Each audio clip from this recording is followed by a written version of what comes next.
Alors, on va donc essayer de ne pas perdre trop de temps parce que je pense que vous serez intéressés tous à avoir un espace de questions-réponses. J'ai vu sur la liste qu'il y a un grand nombre d'entre vous que je connais déjà, donc voilà, bonjour à tous, une fois de plus. On va travailler de la façon suivante, on va regarder vite fait quelques trucs sur le Lean et la démarche d'excellence opérationnelle. Ensuite, on parlera du Kaizen en général et on parlera des deux types de Kaizen. Et puis, on verra trois petites choses sur le Kaikaku, la percée Kaizen. Et on reparlera ensuite du Kaizen à petits pas. À la fin, s'il nous reste une minute, on prendra le temps de parler de ce que c'est par rapport à l'entreprise libérée. C'est un concept dont on nous parle beaucoup en ce moment. Et je voulais bien amener un tout petit peu d'éclairage et puis ouvrir une conversation avec vous. Alors, première séquence, la démarche d'excellence opérationnelle, les piliers du Lean et la transformation. Alors, le Lean, vous savez, puisque vous vous êtes connectés, mais c'est trois principes d'action. Premièrement, l'intelligence collective. Quand on fait du Lean, on travaille en groupe. On est plus intelligents tous ensemble qu'un par un, bien entendu. Le deuxième principe du Lean, c'est la remise en cause permanente. En fait, on se trouve dans une situation simple. Le monde évolue extrêmement rapidement, notamment grâce à la transformation du numérique, mais pas seulement. Les besoins des clients changent sans arrêt et on est bien obligé de s'adapter. Donc, il faut accepter que c'est normal de changer et qu'il faut en permanence réévaluer si ce qu'on est en train de faire est correct par rapport aux besoins du client de maintenant. Donc, c'est ça la remise en cause permanente. Et enfin, le Lean, c'est aussi, et c'est souvent pour ça qu'il est bien connu, c'est le juste nécessaire. Donc, la chasse au gaspillage, essayer de rester uniquement dans le besoin client avec précision et justesse. Voilà. Donc, c'est vraiment les trois piliers. On va travailler ensemble, remettre en cause ce qu'on fait et travailler de façon à fournir au client juste ce qu'il veut. On va essayer de s'alléger de tout ce qui va être les gaspillages liés à notre organisation. Donc ça, c'est vraiment les principes fondamentaux.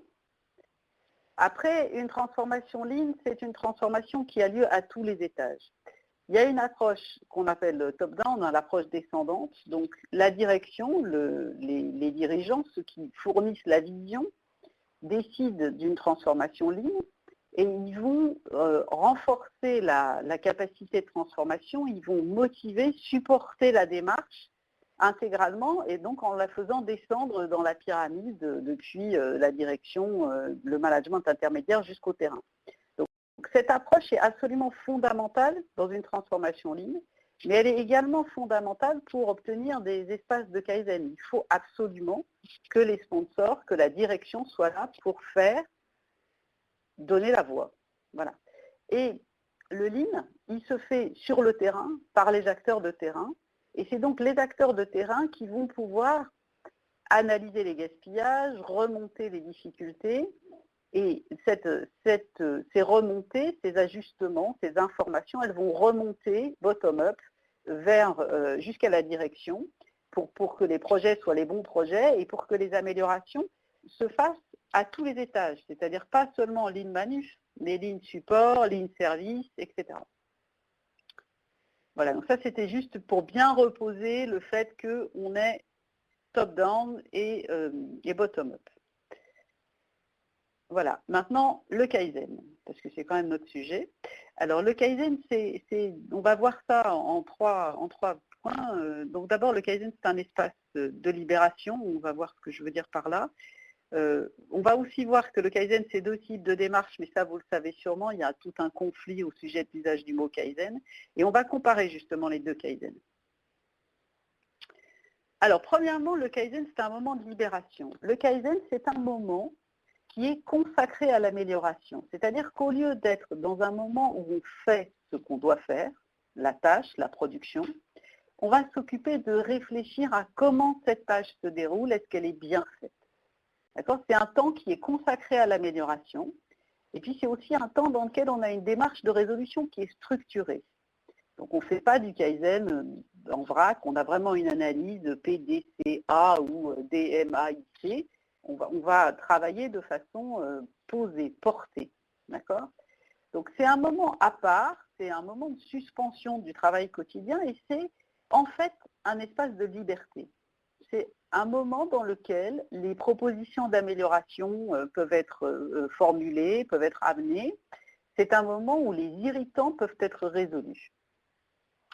Et enfin, il y a une troisième spécificité dans le Kaizen, c'est que c'est un moment de travail en équipe dans lequel le producteur de la valeur ajoutée est au centre de la réflexion. Donc, si vous pensez à de la production avec des opérateurs, eh bien, dans ce moment-là, l'opérateur n'est plus seul face à sa tâche, il est en équipe et au lieu d'être la personne à qui on dit comment elle doit exécuter, elle devient la personne qui est l'expert du processus. Elle est celui qui sait comment le processus se déroule. Et à partir de son expérience, on va capitaliser, construire, améliorer, etc.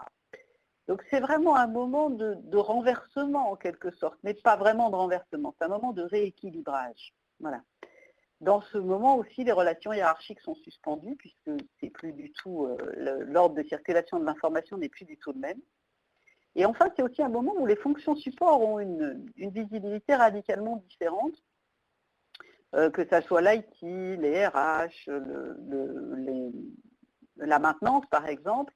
Les gens sont dans une relation qui n'a rien à voir puisqu'on est tous ensemble en train de faire le boulot tous ensemble, on en discute, etc.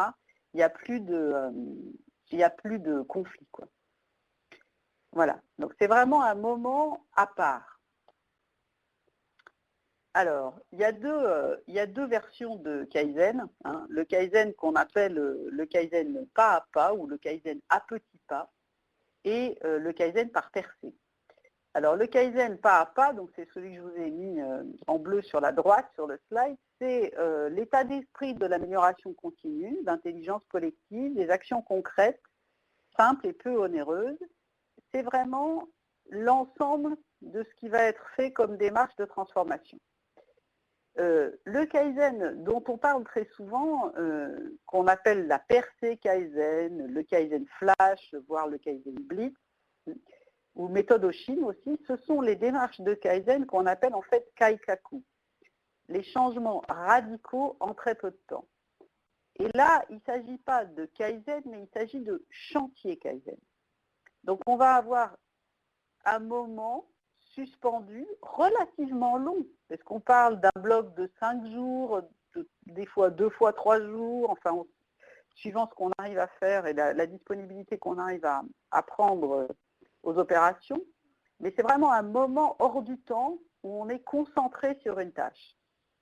Voilà. Par contraste avec le Kaizen qui va être une stratégie d'amélioration à petits pas qui va se passer au fil de la production, au fil de la vie de tous les jours. Alors, des différences et des similitudes. Alors, avec un Kaizen Kaikaku, hein, un blitz, vous allez avoir une durée qui va être un bloc de 5 jours. L'objectif, l'objet, ce sur quoi on va appliquer le Kaizen, c'est un objet qui est défini dans le plan stratégique de transformation. Il faut une équipe, évidemment, avec un Kaizen leader, un facilitateur qui connaisse l'outil de Kaizen qu'on va utiliser, et les experts qui pratiquent le processus. Les résultats d'un Kaikaku, ça va être des gains spectaculaires. Ça va être sur le plan de la culture, on va avoir une exemplarité, une équipe extrêmement motivée et beaucoup d'adhésion. Par contre, il y a des risques. Il y a des risques qui sont que la situation ne se pérennise pas, que la culture ne diffuse pas au-delà de l'équipe. Voilà, toute cette démarche peut n'être qu'une île, en fait, peut rester juste un petit bloc. C'est le principal risque avec le Kaikaku. Quand on parle du Kaizen à petits pas, là, on dit, on a typiquement des durées qui sont entre quelques minutes, enfin 15 minutes, quoi, et quelques heures de temps en temps. Alors, des fois, de temps en temps, c'est une fois par semaine, un après-midi par semaine, des fois, c'est une fois par mois, etc. Alors, l'objet du Kaizen à petits pas, il va être défini en fonction du besoin local, en fait. Par contre, il reste aligné sur les objectifs stratégiques de l'entreprise, évidemment. mais on est sur des choses beaucoup plus petites. Alors ça va être soit localement, soit une interface, c'est-à-dire entre mon poste et le poste d'après, ou entre mon poste et le poste d'avant, voilà. Mais on travaille sur des petites choses. L'équipe, là, ça va être l'expert qui pratique le processus, celui dont c'est le poste, une ou plusieurs fonctions support suivant les besoins, et un facilitateur. Alors ce facilitateur, ça peut être le hiérarchique de l'expert. Ça peut être un Kaizen leader, ça peut être un animateur lean de l'entreprise, ça dépend des cas. Le résultat au niveau du processus, c'est des gains locaux, donc on va gagner de l'efficience localement, on va gagner souvent, et c'est très souhaitable, on va gagner en ergonomie du poste, et surtout on va gagner en répétabilité. C'est-à-dire que le poste va pouvoir délivrer beaucoup plus régulièrement, systématiquement, la même chose. Et ça, c'est extrêmement précieux quand vous commencez à être dans des stratégies, dans des niveaux d'entreprise où votre problème, c'est plus les défauts, c'est les rares défauts. Voilà. Les résultats sur le plan de la culture, vous avez un renforcement d'une culture de la perfection, c'est-à-dire que les gens admettent et vivent le fait qu'ils doivent améliorer et que non seulement ils doivent faire ce qu'ils ont à faire, mais pratiquer bien. Voilà. Et puis, il y a un autre résultat, c'est le bien-être au travail.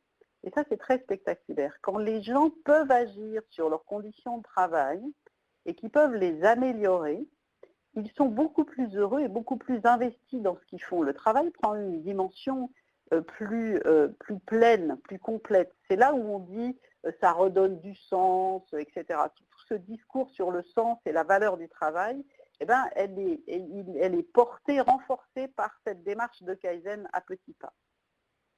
Voilà. Après, qu'est-ce qu'on a comme risque? Il y a un risque, effectivement, avec ce type de Kaizen, c'est la surqualité. C'est-à-dire qu'on arrive à avoir des postes qui produisent mieux que ce que le processus a besoin. Voilà, donc ça, c'est une question il faut prendre les arbitrages correctement. Voilà, donc ça, c'était nos différences et nos similitudes. Alors, il y a une autre chose sur ce graphe que vous voyez. Vous avez en première partie du graphique une percée Kaizen, avec une définition précise, ce bloc vert, là, qui va être une percée. Vous avez des gains identifiés qui sont rapides, et donc vous avez une brutale montée en puissance des gains. Et puis, cette période va se stabiliser, ça va durer un certain temps, vous allez encore avoir des améliorations, et puis, si vous avez bien géré votre chantier, bien standardisé vos résultats, ça va se maintenir. Voilà. Quand vous faites la partie de droite du slide, où vous avez les Kaizen, les améliorations locales diffusées qui sont partout, là, vous allez faire des améliorations qui vont exploiter les petits temps morts de la production. Donc, ce n'est pas du tout l'idée des 5 jours, du bloc, etc. Là, quand vous avez le Kaizen à petits pas, vous travaillez sur les temps morts, sur les temps vides, sur les temps non productifs, en quelque sorte. Et ça va vous donner de multiples petits gains et une culture de la perfection. Et étant donné que chacun peut améliorer son poste de cette façon via la stratégie de Kaizen à petits pas, si votre boucle d'amélioration elle est suffisamment efficace et que vous arrivez à capturer et à supporter ces démarches, vous allez avoir une augmentation graduelle du niveau de votre entreprise qui va se faire presque en silence, quoi. Voilà, donc vous obtenez des résultats qui ne sont évidemment pas spectaculaires, mais qui, bout à bout, finissent par faire une grande montagne. C'est comme ça qu'on construit une très grosse fourmilière. C'est petit brin par petit brin, fourmi par fourmi. Voilà. Alors maintenant, on va passer aux exemples Kaikaku, la percée Kaizen. Donc on va regarder qu'est-ce qu'il faut pour qu'une percée Kaizen puisse réussir, parce qu'il y a quand même des fondamentaux. On va regarder le type de résultat, je crois que je vous ai mis 2 exemples. 1 ou 2 exemples, je sais plus. Alors, Kaikaku. L'objectif, obtenir des progrès vite et fort en éliminant les gaspillages. C'est vraiment le chantier bloc. On a un problème de récupération, de temps de fonctionnement sur une machine, de capacité de traitement à un poste d'accueil où on a beaucoup de monde à recevoir, un problème de mise en stock, un problème de traitement de données, par exemple, sur une plateforme logistique, on a des soucis avec le système et les palettes sont rentrées en rayon, mais elles ne sont pas informatiquement libérées. Et bon, voilà, ce genre de choses. Un problème spécifique. Alors, comment est-ce qu'on fait pour réussir quand on a déterminé ce problème? Alors, la première chose, c'est qu'il faut que le problème soit défini. C'est-à-dire qu'il faut qu'on sache de quoi on va parler. Il faut que ça soit cadré. Donc, il y a de quoi on va parler et de quoi on ne parlera pas. Il vous faut un soutien du sponsor. Il faut que quelqu'un qui désire les résultats soit suffisamment haut et puissant dans la hiérarchie pour vous assurer que vous disposez des ressources au moment voulu. Donc, il faut le sponsor et il faut aussi que les fonctions support soient convaincues. Et alors, suivant les situations, les fonctions support critiques vont être la maintenance, l'IT, les RH, les finances. Ça dépendra un petit peu de l'outil que vous voulez utiliser et du sujet sur lequel vous travaillez. Mais il faut que ces fonctions support, elles soient d'accord avant le début du chantier. Après, il vous faut une équipe. Il vous faut une équipe qui inclut les opérateurs au sens experts qui exécutent le processus. Il vous faut leur encadrement direct. Alors, des fois, c'est un peu compliqué d'avoir l'opérateur et son encadrement direct, donc on prend l'encadrement d'à côté. On va prendre des gens dans une équipe et puis un chef de ligne de la ligne voisine. Voilà, de façon à ce qu'ils ne soient pas directement hiérarchiques les uns des autres. On prend un animateur qui soit capable de fédérer et de motiver, et puis les personnes support qui viennent vous aider, elles doivent être définies dans le contrat de Kaizen. Il vous faut un temps qui soit court et un temps qui soit dédié. Donc quand on fait une percée Kaizen, ce n'est pas très compliqué, c'est full time, toute la journée, tout le temps. Et il vous faut une bonne préparation en amont avec une communication claire et forte. On ne fait pas un Kaizen de ce type par surprise. Il faut que les gens aient eu le temps de dire « Ah, mais tu ne peux pas me prendre cet opérateur-là pendant tant de jours, on va avoir un problème de production, comment est-ce que je passe le flux pendant que vous réorganisez la réception ?» etc., etc. Il faut que ce travail soit préparé. Sinon, vous allez avoir des difficultés, pendant le chantier. Donc vraiment, ça, c'est la liste que je vous ai mise là, c'est les conditions de base. Il vous faut un contrat, un sponsor, une équipe et une bonne communication en amont. Okay? Sinon, vous allez, si l'un vous manque, ça va, et quelque chose à boiter. Alors, une fois que vous avez mis ça en place, qu'est-ce que vous pouvez attendre comme résultat d'une percée Kaizen? Il y a typiquement votre objectif mesurable, l'objectif clé sur lequel vous voulez travailler, il va être modifié d'un facteur 2 ou d'un facteur 3. Donc on parle de diviser par 2, de diviser par 3, voire dans certains cas de diviser par 10. Moi j'ai vu notamment des SMED où on a divisé par 10 ou par 30. Ça va vous améliorer significativement le flux de valeur ajoutée. Et vous allez avoir un impact culturel fort et qui va être communiqué, ça fait partie de la démarche Kaizen, le fait de le communiquer, mais c'est surtout un impact qui est fort sur le plan symbolique.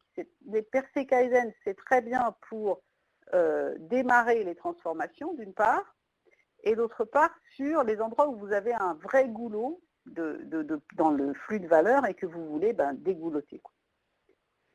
Alors, ces résultats, ils vont être définis pendant la phase de préparation et évidemment, il faut qu'ils soient approuvés par le sponsor. C'est le sponsor qui doit les vouloir. Ces résultats, ils vont porter sur sécurité, qualité, délai, coût, éventuellement maintenance et personne. Quand on va avoir choisi sur quoi on veut travailler, on va pouvoir choisir le type d'outil. Donc 5S, SMED, standardisation, mise en flux, 3P, management visuel, TPM, etc. etc. Okay. Et en fonction de ça aussi, vous allez avoir besoin d'une équipe ou d'une autre. Si vous voulez travailler sur un système de gestion de la formation, par exemple, vous allez pouvoir vouloir les RH, parce que c'est sur l'aspect humain que vous voulez travailler, ou vous allez pouvoir vouloir du support IT parce que vous allez vouloir changer les formulaires dans lesquels les gens s'enregistrent. Vous allez donc avoir une orientation dans le choix de l'équipe. Voilà, donc tout ça c'est défini au départ, les résultats que vous pouvez attendre, ils vont vous donner toutes ces orientations, ils vont vous permettre en fait de faire votre contrat de Kaizen. Voilà, et ensuite là je vous ai mis un slide très compliqué dans lequel vous avez un certain nombre d'outils, alors ceux qui les connaissent les reconnaîtront. Pour les autres, ben voilà, on va en revoir quelques-uns. Ça, c'est du diagramme spaghetti, des analyses de poste, des observations de temps, etc., etc. Il faut bien garder présent à l'esprit, ce que je n'ai pas encore dit jusqu'à présent, le Kaizen est une stratégie de l'action. On est en train de faire du Lean, nous ne sommes pas en train de traiter un problème théorique. Le seul objectif du Lean, c'est de changer la pratique, de changer l'organisation. Donc, on va essayer, améliorer, ça va bien se passer, etc. Mais on ne va pas y réfléchir pendant 3 heures. On va l'observer, l'analyser et le changer. C'est vraiment une stratégie d'action, d'efficience, d'efficacité. Alors, je vous ai mis là un agenda de percée Kaizen. Typiquement, pour une percée standard, habituelle de 5 jours.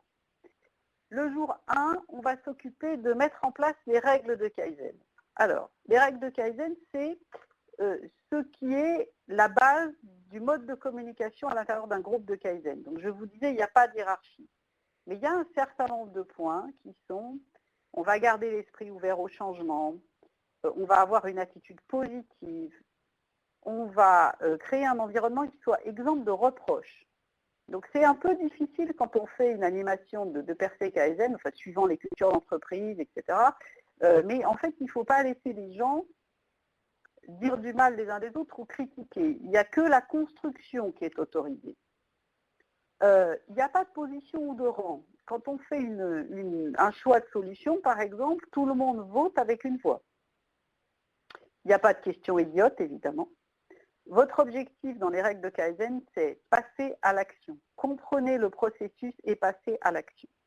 D'accord ? Donc ça, c'est un travail qu'on fait au début du premier jour pour mettre ces règles en place.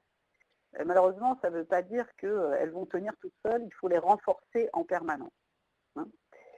Ensuite, dans le jour 1, on a aussi la formation initiale aux outils. Donc, si vous décidez de faire un Kaizen, je ne sais pas, TPM par exemple, eh bien, il va falloir expliquer ce que c'est que la TPM, comment ça fonctionne, etc. Donc, généralement, la partie formation prend une demi-journée. Des fois, on l'extrait, on la fait en amont. Voilà. Vous allez ensuite travailler tout le temps, pendant tout le Kaizen, en déclinant méthodiquement l'action, le responsable, l'action, le responsable. Souvent, on crée des binômes, des trinômes, etc. pour que les gens soient en groupe, mais c'est toujours une action, un responsable et à quelle heure on livre. Voilà. Et dans le jour 1, on va aussi s'occuper de faire toutes les études de données terrain, essayer de s'approprier le processus au maximum. Pour les jours 2, 3 et 4, on va travailler sur le renforcement des règles, évidemment. Chaque jour, on va avoir un planning des tâches qu'on doit faire et on va suivre au cours de la journée. Ça va rajouter des tâches, enlever des tâches, fermer, etc. L'objectif étant toujours d'aller vers le résultat qu'on a choisi. Et on va travailler ce qu'on appelle Gemba, le terrain, le terrain, le terrain. C'est-à-dire qu'on va travailler sur ce qui se passe en réalité et à aucun moment on ne doit être en train de se demander ce qui se passe. Chaque fois qu'on se pose une question, on va aller vérifier. C'est tout simple. Chaque fois qu'on se demande si, on va aller voir. C'est vraiment la stratégie du Kaizen. Et avec ça, les règles de bienveillance et de participation, la stratégie Gemba et un planning vraiment suivi, bien cadencé. On fait ça, on fait check-in, fin de matinée, début d'après-midi, fin d'après-midi, etc. On suit vraiment les choses pas à pas, avec une animation extrêmement fine, extrêmement rapprochée. Ça avance à toute vitesse. Et le jour 5, donc le dernier jour des Kaizen, on va s'occuper principalement de 3 choses. On va documenter et standardiser. C'est-à-dire que toutes les avancées qui ont été faites, on va les documenter, les standardiser, les avancées, les amener à être mise en production, enfin être effective immédiatement. On va présenter ces résultats et si possible de façon extrêmement publique, etc. Le sponsor doit venir recueillir les fruits de son investissement. Évidemment, il faut présenter à tous les gens qui sont concernés par la modification de la zone, etc. Et on va célébrer. Et je dois dire que j'ai vu des fêtes d'après Kaizen assez rigolotes, mais le moins, c'est vraiment de se réjouir d'avoir réussi à faire ça. Généralement, il y a un moment de désespoir dans le Kaizen qui est souvent le mardi soir, enfin la fin du jour 2, où on se dit « mais ça ne va vraiment pas être possible, c'est trop difficile ».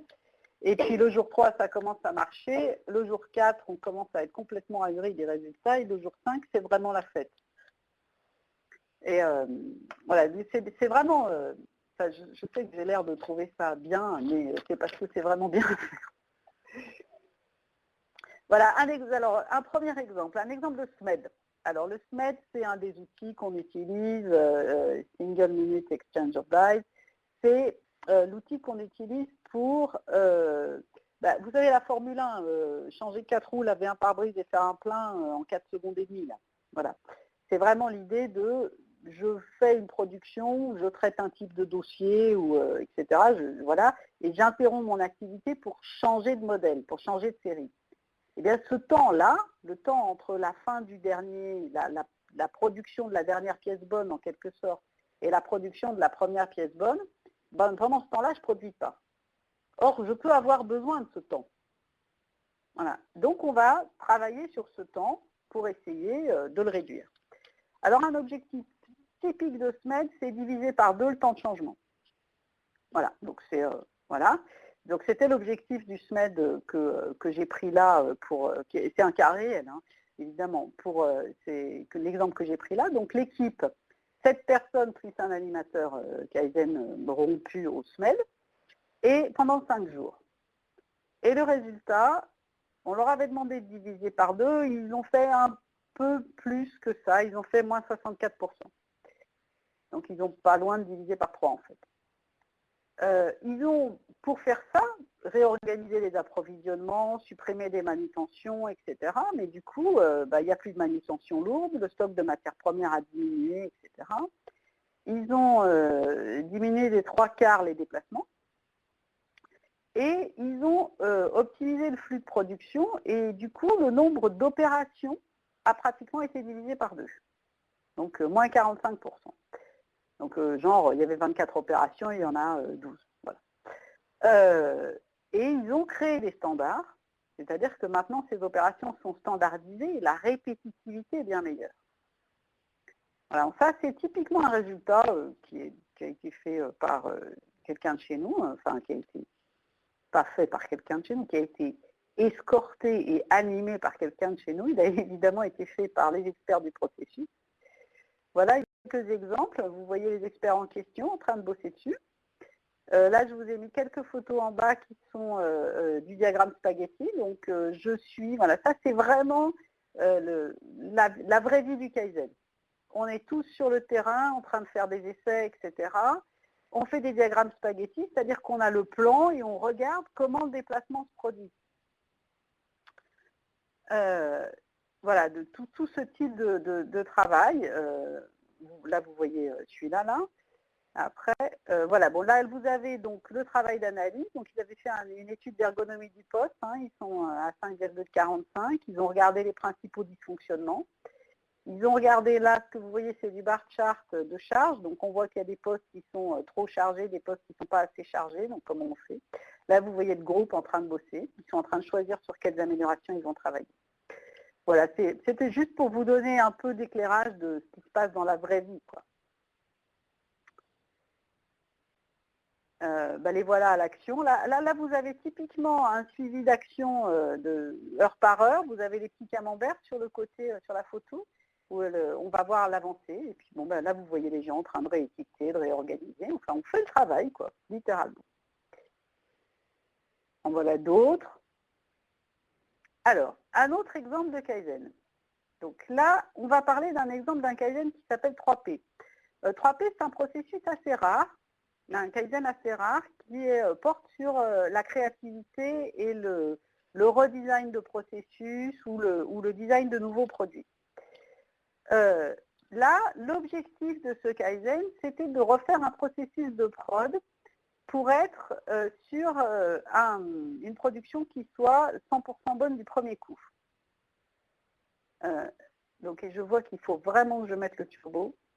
Donc, le sujet, c'était améliorer la montabilité de la fiabilité. Avant, on était à 90% bon du premier coup. Après le Kaizen, alors ça, ce sont les vrais résultats, et bien, on était à 100%.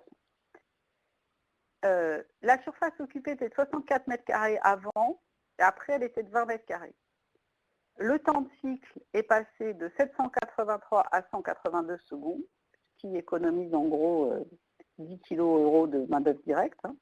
Et l'économie de matériel porte à peu près sur 12 000 € par an. Voilà. C'est vraiment un outil spectaculaire de réduction. Voilà, et là je vous ai mis juste une image du travail où on a démonté le processus et reconstitué ce processus. Voilà, je crois que c'est fini pour Kaikaku. Oui. Donc maintenant, on va se dépêcher d'aller parler du Kaizen à petits pas. Je vois les questions qui arrivent. On va traiter ça. Je vais essayer de garder le plus de temps possible. Alors, le Kaizen à petits pas. Donc là, on était avant sur Kaikaku, le gros bloc. Maintenant, on est sur pas à pas, chaque jour, chacun d'entre nous. Hein.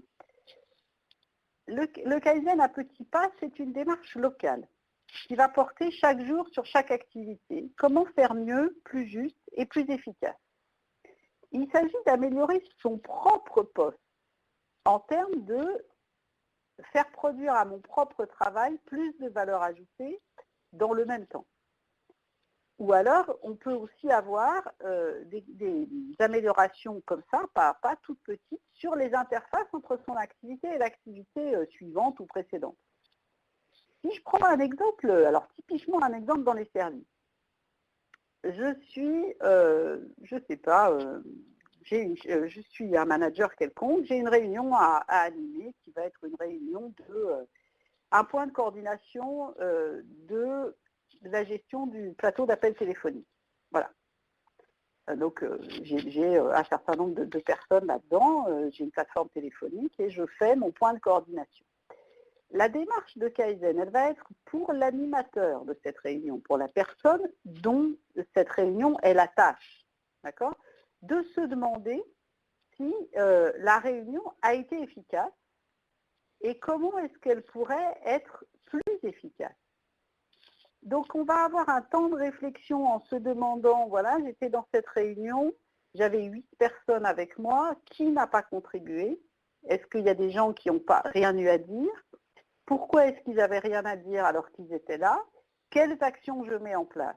Et je mets en place ces actions immédiatement. Et le jour d'après ou la semaine d'après, je me repose la question de savoir si ma réunion a été plus efficace. D'accord? C'est vraiment une stratégie, c'est presque personnel. Alors, ce n'est pas personnel au sens, si vous animez une réunion et que la réunion elle est efficace, ce n'est pas pour votre plaisir à vous qu'elle est efficace. C'est pour le groupe, pour justement pas faire perdre le temps des gens. Mais voilà. Alors, qu'est-ce qu'il y a comme requis? Parce que là aussi, il y a des conditions de réussite. Donc, pour pouvoir faire du Kaizen, il faut qu'on ait un peu de temps pour penser. Il faut qu'on soit dans une pression de rentabilité suffisamment raisonnable et qu'on ait le temps de la réflexion quand même par moment. Si vous êtes, par exemple, sur une plateforme téléphonique en train de répondre à des appels téléphoniques et que sur 8 heures de poste, vous avez 8 heures d'appel, vous n'avez pas le temps de réfléchir. D'accord? Il faut quand même qu'il y ait des petits moments de respiration où on ait le temps d'y penser. La deuxième chose, et bien que ça ait l'air trivial, c'est absolument nécessaire et il faut totalement clarifier, c'est qu'il faut savoir quelle est la valeur ajoutée de son poste, de sa tâche, de son activité, etc. Ça veut dire que la personne qui exécute cette tâche, elle doit savoir quel est le besoin du client et comment ce qu'elle fait apporte de la valeur au client. Donc ça, c'est vraiment très important de comprendre que pour faire du Kaizen à petits pas, il faut d'abord que la culture de la valeur ajoutée soit descendue jusqu'en bas. il faut que dans l'entreprise, les gens aient conscience de qui est le client. Et sinon, ils ne peuvent pas faire de l'amélioration, ils vont améliorer quelque chose qui va être que leur formulaire il sera plus facile à remplir. Oui, mais si le formulaire ne sert à rien, on n'est pas au bon endroit. Donc il faut savoir si on est sur de la valeur ajoutée. Voilà, ça c'est vraiment un des prérequis. Alors un autre requis, c'est qu'il faut que la remise en cause soit valorisée. Je vous disais dans les principes de Kaizen au départ, la remise en cause permanente. Oui, et si vous êtes à un poste quelconque d'exécution et que tout le monde a toujours fait comme ça et que vous vous dites « Ah, mais on pourrait faire autrement », est-ce que le fait de dire « on pourrait faire autrement » est valorisé? Est-ce qu'on va vous féliciter d'avoir posé cette question? Donc, pour pouvoir avoir du Kaizen à petits pas, il faut avoir ça, la possibilité de cet espace. Okay, donc il faut des marges de manœuvre, il ne faut pas être dans un processus super rigide, etc. C'est très difficile, par exemple, dans les environnements très réglementés comme la production pharmaceutique, par exemple, c'est très difficile d'avoir des marges de manœuvre parce que l'environnement étant extrêmement réglementé, etc., tout étant très documenté, on est en difficulté juste de pouvoir changer quelque chose. Voilà, il faut avoir la possibilité de faire circuler des idées et les propositions, donc une organisation d'amélioration continue de type AIC, donc animation de terrain. Et il faut avoir des standards partagés, c'est-à-dire qu'il ne faut pas que vous puissiez, vous ne devez pas modifier votre pratique, vous devez modifier la pratique. D'accord? Ce n'est pas juste votre poste, c'est comment on pratique. Voilà. Si je prends le cas d'un manager, par exemple, comment est-ce qu'on fait quand on veut passer de gérer son temps, enfin quand on veut passer de être piloté par l'urgence à gérer son temps? Eh bien, ça, c'est du Kaizen à petits pas. Donc, la stratégie du Kaizen à petits pas, j'ai mis cette phrase ici parce qu'elle est, c'est vraiment ça, le Kaizen. On ne va pas faire un régime quand on va faire un Kaizen, quand on va se mettre en état d'esprit d'amélioration continue. On va juste changer son mode d'alimentation. D'accord? On va se régaler en changeant de mode d'alimentation. Ce n'est pas du tout l'idée, je vais arrêter le chocolat ou je vais arrêter les glaces, parce que ça ne sert à rien. Ce que vous allez faire, c'est changer la façon de voir votre poste, de voir votre travail. Et donc, vous allez y réfléchir en termes de quelle est la valeur ajoutée de ce que je fais. Et on se fait une démarche super simple de se dire, voilà, cet objectif-là, je veux l'améliorer. Dans l'entreprise, les gens, ils ont, je ne sais pas moi, 20 mails dans leur boîte mail. Moi, j'en ai 80. Donc, je vais essayer, à la fin de la semaine, d'en avoir plus que 40. Et puis, de tenir ça la semaine d'après. Ok, donc maintenant, ça fait 2 semaines que j'ai plus que 40 mails. Donc maintenant, je vais monter à 30 mails. Et etc. comme ça, et on surveille cette stratégie pendant plusieurs mois pour voir l'efficacité. Voilà. C'est du Kaizen à petits pas. Et ça, c'est le cas d'un manager. C'est juste un petit exemple en passant. Hein. Ce n'est pas fondamentalement la révolution. On ne va pas faire ça en 1 minute et demie. Voilà, si on veut avoir un tout petit peu de temps pour les questions, j'ai conscience de me précipiter un peu, mais je vois que les questions remontent, donc j'ai que la liste se forme au fur et à mesure, donc on va pouvoir revenir là-dessus. Alors, dernier point avant les questions-réponses, c'est le Kaizen versus l'entreprise libérée. Alors, l'entreprise libérée, bon alors d'abord c'est un sujet qui fait un peu le buzz, hein, mais il n'y en a quand même pas énormément des entreprises libérées à proprement parler. Enfin, il y en a, il y a une réalité. Donc quand on regarde les entreprises libérées qui existent, on voit qu'elles sont en fait libérées d'une structure managériale très rigide et contre-productive en fait.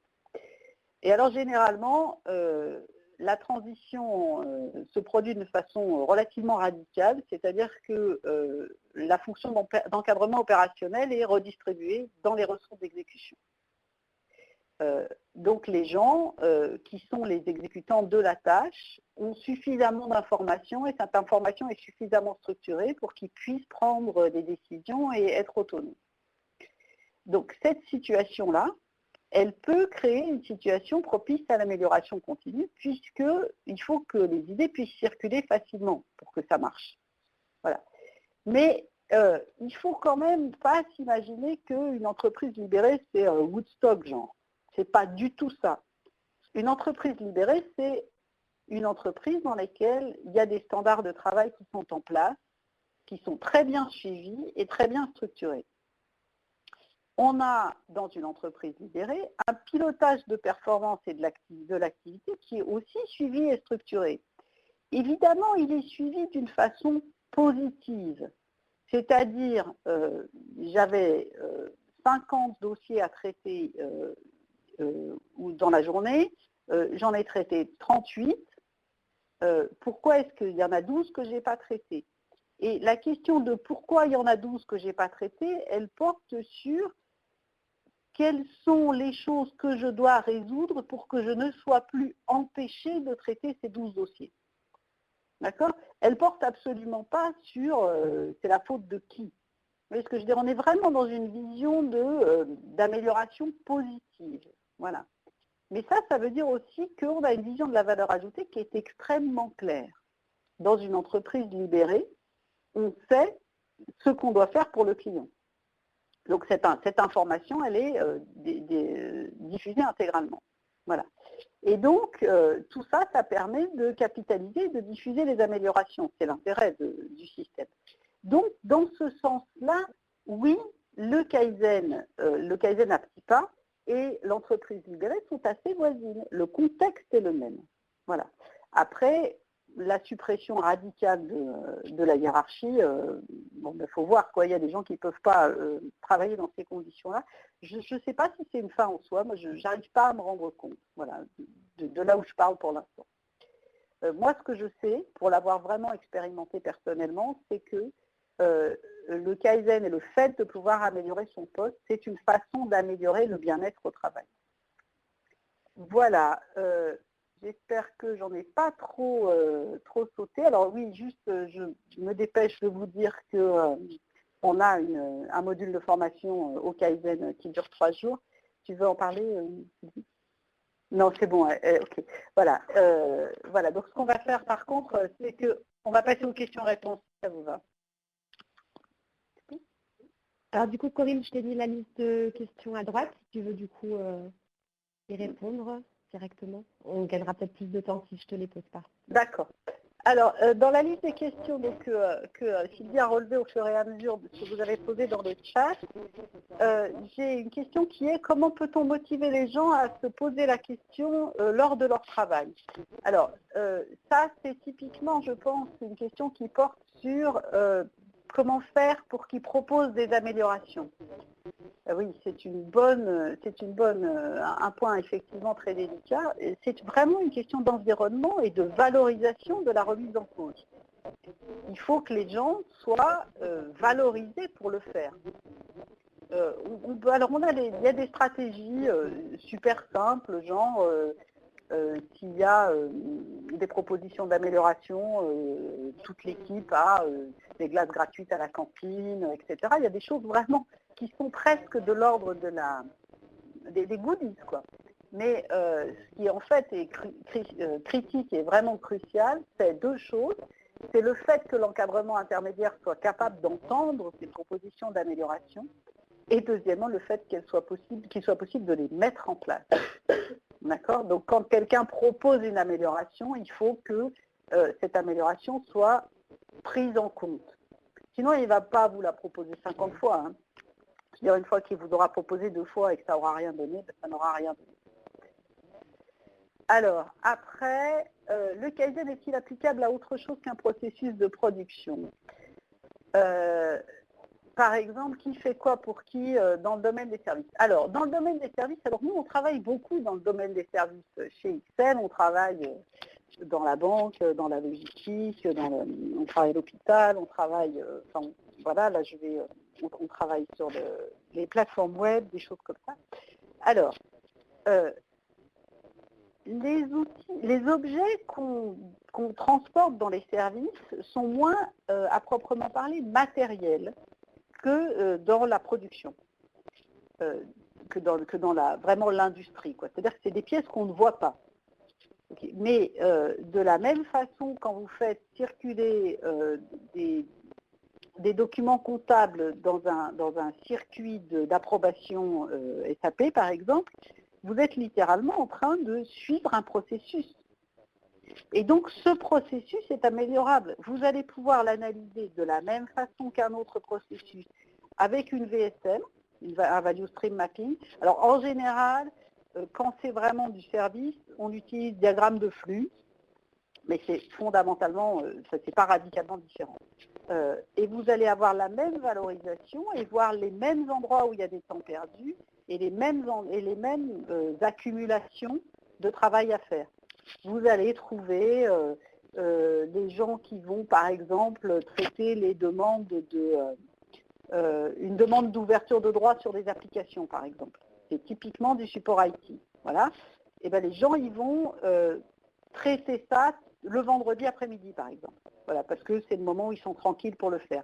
En fait, quand vous avez ça dans un processus, vous avez un effet de batch, et vous avez des gens qui ont rentré leur demande le lundi, qui vont attendre 5 jours avant que cette demande soit simplement traitée. Bon, ben ça, vous le détectez en faisant votre analyse diagramme de flux, et ensuite vous le résolvez. Donc en fait, les outils dans le service sont les mêmes. Ce qu'il vous faut, c'est un animateur qui ait une perception de ce que c'est que le service. Voilà, ça c'est tout ça. Et des exemples de communication amont-aval sur les actions Kaizen au travers de newsletters, etc. Oui, il y en a beaucoup. Alors ça, c'est typiquement quelque chose dans le plan de communication avant un chantier Kaizen. Alors en général, on fait ça en deux parties. Il y a donc le plan de communication en amont où on dit, voilà, on va faire un chantier à tel endroit, à telle date, l'objectif c'est ça, etc. Et après, on fait compte rendu du chantier, etc. Donc ça, c'est pour les Kaizen au sens Kaizen Blitz, Kaizen Kaikaku.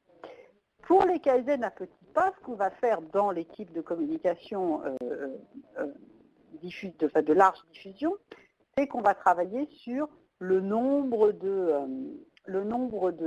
d'améliorations qui ont été proposées, une petite amélioration mise en place à tel endroit, voilà, il y a eu une proposition dans telle équipe, on a fait ça, 15 jours après c'était mis en place et paf, on a gagné 5 000 € sur le tri des déchets, on a gagné, je ne sais pas, mais des choses du genre 3 quarts d'heure d'attente cumulée à la photocopieuse dans la journée pour tous les gens du plateau. On a gagné ce genre de choses, on le met en avant par des petites vignettes, c'est très simple, mais il faut le communiquer. Après, doit-on programmer de façon fixe dans la semaine du temps pour penser? Alors, oui et non. Oui, au sens, quand vous faites une animation de performance à la journée ou hebdomadaire, dans cette animation de performance, il y a un moment avant où on prépare ces indicateurs, on dit voilà, j'avais tant à faire, j'ai fait tant, ça s'est bien passé, etc.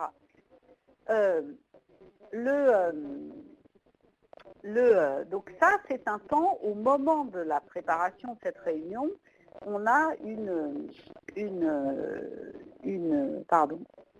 on a un temps de réflexion pour le faire. Donc il y a un temps programmé pour penser. D'accord ? Après, des plages de groupes de travail aussi peuvent être aménagées. Moi, j'en ai vu dernièrement, il y a systématiquement des plages de groupes de travail de prévues. Elles ne sont pas toujours occupées parce qu'il n'y a pas toujours de sujet. Voilà, mais ces temps sont prédédiés en quelque sorte. Voilà, pour le Kaizen à petits pas, le mieux c'est de travailler sur les interstices, c'est-à-dire d'avoir du Kaizen de prévu, des activités de Kaizen de prévu et les faire dans les temps morts. Voilà, après, alors Kaikaku, on me dit finalement il s'agit d'une gestion de projet sur une durée courte avec l'objectif d'améliorer un problème concret. Oui, exactement. Kaikaku, c'est exactement une gestion de projet sur une durée courte avec un objectif d'améliorer un problème concret. L'outil n'est pas tout à fait n'importe lequel, mais c'est ça. un exemple de Kaikaku dans les services. J'ai eu personnellement dernièrement à faire un 3P dans une entreprise qui avait un problème de propagation je vois qu'on m'a rajouté, peut-on intégrer une phase de brainstorming? Oui, bien sûr, il y a des phases de brainstorming dans le Kaizen, etc. Alors, est-ce qu'il y a des exemples de Kaikaku dans les services? Oui, j'ai travaillé moi en Kaikaku sur une société qui voulait réussir à propager ces échanges de technologies. C'est une boîte assez grande qui s'aperçoit qu'elle a des technologies spécifiques qui sont en place dans certains de ses sites et qu'elle n'arrive pas à faire que ces technologies dont on aurait besoin ailleurs soient transférées. Voilà. Et on a travaillé sur, en Kaikaku, monter l'outil qui va permettre cette diffusion. Voilà.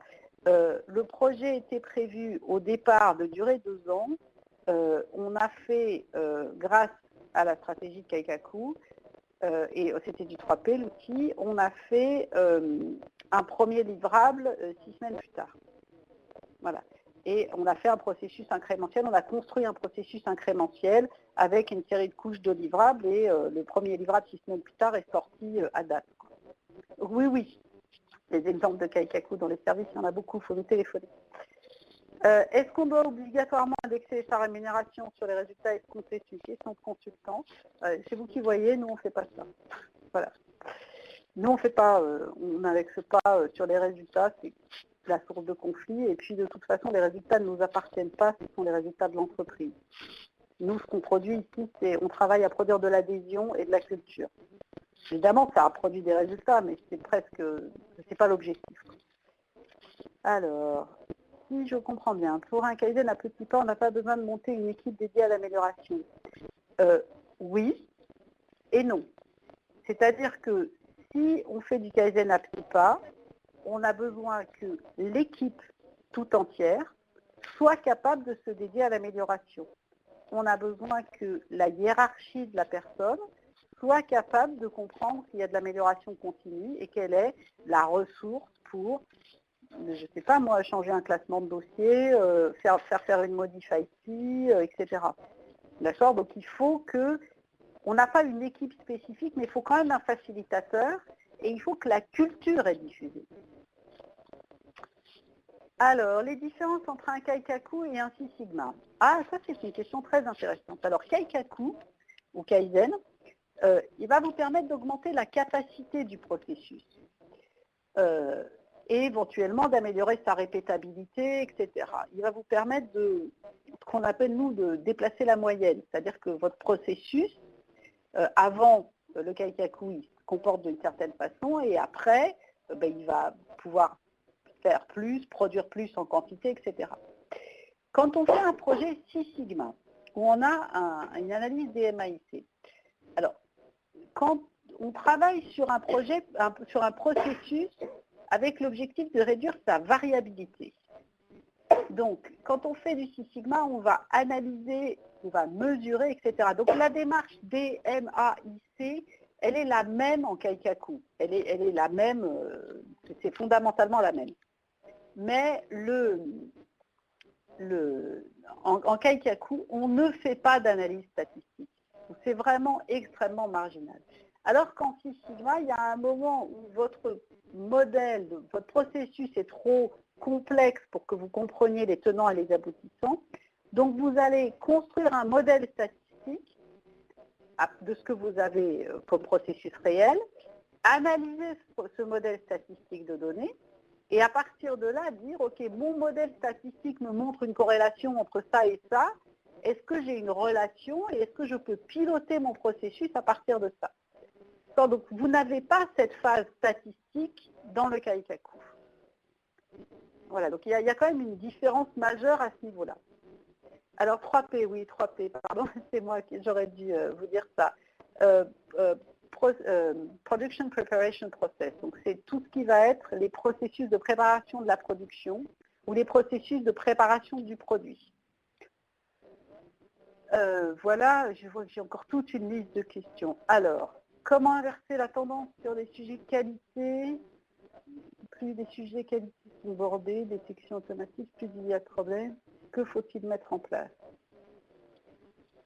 Alors là, je ne comprends pas la question. Il faudra nous envoyer un mail. Vous envoyez un mail à Sylvie, je regarderai, mais là, je n'ai pas compris la question.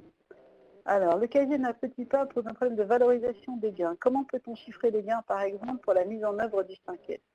Alors, en général, sur le 5S, vous avez des réductions de distance parcourue que vous pouvez mesurer. Il faut faire du spaghetti. Vous avez des réductions d'incidents et de risques. Voilà, donc vous avez ça. Vous avez du temps gagné sur les pertes de pièces. Voilà, ça c'est typiquement des gains que vous pouvez chiffrer dans un 5S. Maintenant, si votre 5S est un 5S que vous faites de façon interstitielle sur des heures que vous avez de toute façon, vous n'avez pas vraiment besoin de le valoriser. Vous êtes en train d'utiliser du temps qui existe déjà. Alors, les améliorations au cours de chantier peuvent nécessiter des invests. En principe, dans le Kaizen, on n'aime pas trop avoir des invests parce que c'est souvent la solution, mettez-moi un robot à la place et ça ira très bien. Une solution, l'investissement est une solution qui bride l'intelligence collective. Okay, donc si on parle de petits investissements du genre changer une table ou modifier les étagères ou racheter du matériel de classement ou des choses comme ça, bon, ok, ça c'est pas un problème, il faut effectivement les estimer au départ. En général, on prévoit un petit budget pour faire ça. Mais l'investissement, un CAPEX, quoi, non, ça c'est pas un sujet de Kaizen. Comment faire pour qu'une société de 200 personnes soit sensibilisée à l'amélioration continue? Quel est le lien amélioration continue versus Kaizen? Le Kaizen, c'est une façon d'exprimer l'amélioration continue. Alors, la meilleure solution pour qu'une société de 200 personnes soit sensibilisée à l'amélioration continue, c'est le benchmark et c'est que le dirigeant de cette société soit convaincu de l'intérêt.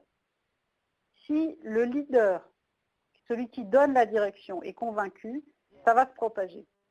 Et c'est son exemplarité qui compte. Alors, des chantiers 5S qui s'étalent sur quelques semaines. Est-ce qu'un chantier Kaikaku sur 3 à 5 jours serait plus bénéfique et à privilégier? Il y a toujours litige entre Kaikaku et Kaizen. Hein. Est-ce qu'on peut faire l'un, est-ce qu'on peut faire l'autre? Ça dépend d'où vous partez par rapport à la question sur le 5S. Si c'est très sale, très encombré, etc., il faut un Kaikaku. En fait, ce que vous allez obtenir d'un Kaikaku, c'est la création d'un standard. Voilà. Si vous n'avez pas de standard du tout, il vaut mieux attaquer par un Kaikaku.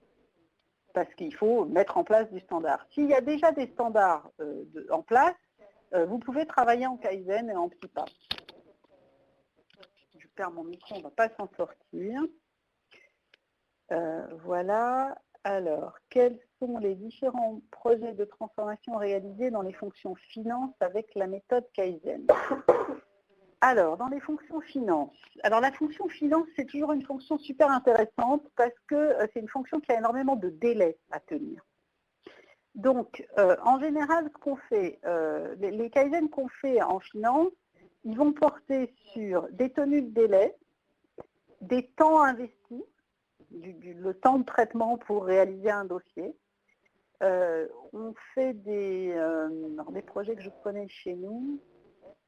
On fait aussi en finance, on fait beaucoup de choses sur les temps de recouvrement, les temps de relance, les durées entre la fin de l'affaire et la facturation, etc. On travaille sur tous ces processus-là. J'ai eu l'autre fois en formation une personne qui a fait du Kaizen dans un environnement de laboratoire d'analyse.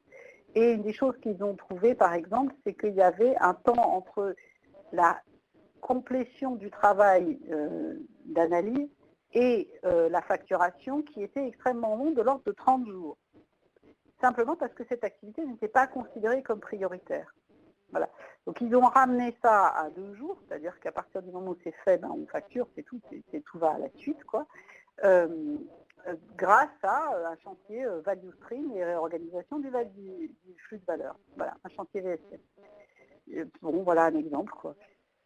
Voilà, il est 12h12, alors je ne sais pas si vous êtes tous partis ou pas, ça n'a pas l'air.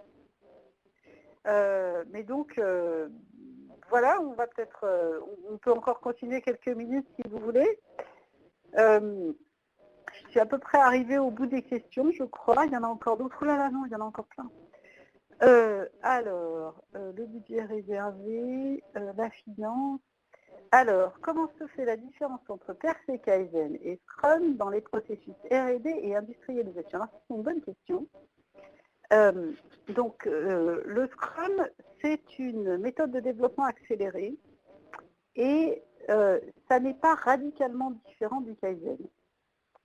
Cependant, pour qu'un Scrum fonctionne, il faut qu'on soit sur un développement avec des livrables par étage, hein, où on puisse avoir des couches de livrables. Alors, comment expliquer ça clairement? Donc c'est pour de la R&D ou de l'industrialisation. On va faire, on va dire par exemple, je prépare une ligne de prod qui soit capable de produire, je ne sais pas, 1000 pièces par jour. Et puis, dans un deuxième temps, je vais travailler sur une ligne qui sera capable de produire 2000 pièces par jour. Où je vais livrer... il faut avoir des choses qu'on peut livrer par étape, quoi, couche par couche. Voilà. Vous faites ça en Scrum ou en PRC Kaizen. Alors souvent, ce qu'on fait pour les gros processus, on va faire une réorganisation. Par exemple, vous prenez un flux de valeur un peu long et vous allez faire une série de Kaizen qui en fait sont comme des sprints de Scrum. Alors pour ça, il faudrait que vous connaissiez la méthode Scrum. Il faudra qu'on fasse une conf sur la méthode Scrum, mais c'est un petit peu compliqué à expliquer là, mais pour ceux qui savent ce que sont le Scrum et la PRC Kaizen, la PRC Kaizen va correspondre à un sprint de Scrum en fait. Voilà. Et l'ensemble du développement Scrum, il va correspondre à l'ensemble de la stratégie de transformation opérationnelle, où on va avoir un certain nombre d'étapes et de chantiers successifs pour avoir, dans lesquels il y aura un certain nombre de percées pour améliorer la situation les unes après les autres. Voilà. Quoi d'autre? Pouvons-nous dire que le Kaizen est un outil se rapprochant de la norme ISO 9001? Ah non, moi je n'irai vraiment pas là-dessus. Par contre, le Kaizen, si vous êtes sous ISO 9000, le Kaizen et que vous avez les Kaizen de pratiquer, c'est une vraie réponse à la demande que la norme vous impose d'avoir des stratégies d'amélioration continue. Le fait que vous fassiez des Kaizen, c'est la démonstration de votre capacité et de votre volonté d'une part et de votre capacité d'autre part à faire de l'amélioration continue. Mais l'un ne remplace pas l'autre. C'est pas, si vous avez un ISO 9000 bien fait, il peut être parfaitement compatible, enfin parfaitement, comment dire, oui, il peut vous produire de l'amélioration continue. Vous pouvez le faire via des Kaizen. Moi, personnellement, c'est ce que je recommanderais, évidemment, vu que c'est mes outils préférés, mais bon. Voilà. Voilà, je crois qu'on est à peu près arrivé au bout des questions. C'est à peu près clair. Je repasse un petit peu, je remonte. Ouais, non, je pense qu'on est à peu près passé sur toutes les questions. Si vous avez d'autres choses, vous n'hésitez pas à envoyer des questions à Sylvie, elle va me les passer. Voilà. Je te laisse conclure. Merci Corinne, merci à vous du coup d'avoir patienté un petit peu, d'avoir donc débordé un peu sur l'horaire. Nous vous présentons toutes nos excuses du coup pour la gêne occasionnée pour ces petits problèmes techniques en début de session. Nous espérons que la présentation vous a plu. Sachez que donc les slides de la présentation vous seront transmis, ainsi que du coup le lien vers le replay, car nous l'avons enregistré afin que vous puissiez du coup le revoir si besoin. Je pense notamment aux personnes qui sont arrivées un petit peu en cours. Voilà, donc comme le disait Corinne, si vous souhaitez vous former au chantier Kaizen, nous proposons une session de 3 jours, une session de formation donc soit sur Paris, Lyon, Grenoble ou Nice. Il y a différentes dates donc de programmées pour notamment 2016. N'hésitez pas à consulter du coup notre site internet sur le lien présenté donc sur le slide suivants. Corinne, merci beaucoup pour cette animation aujourd'hui. Merci à toi d'avoir accepté de venir donc témoigner sur ce thème. Merci à vous pour votre participation. J'espère du coup que vous serez présents également donc, au prochain événement, à savoir que la prochaine conférence, webconférence se déroulera le 6 novembre. Elle portera sur les outils du Lean. Celle d'après, donc en date du 27 novembre, portera sur la démarche de transformation Lean. Et nous allons clôturer donc la saison avec l'accompagnement du changement, donc une webconférence qui sera présentée par notre président directeur général, M. Bertrand Sénéchal, le 11 décembre 2015. Voilà, merci encore à vous pour votre patience et puis votre indulgence. Je vous dis donc à bientôt. Bonne journée Corinne. Au revoir, merci. Au revoir.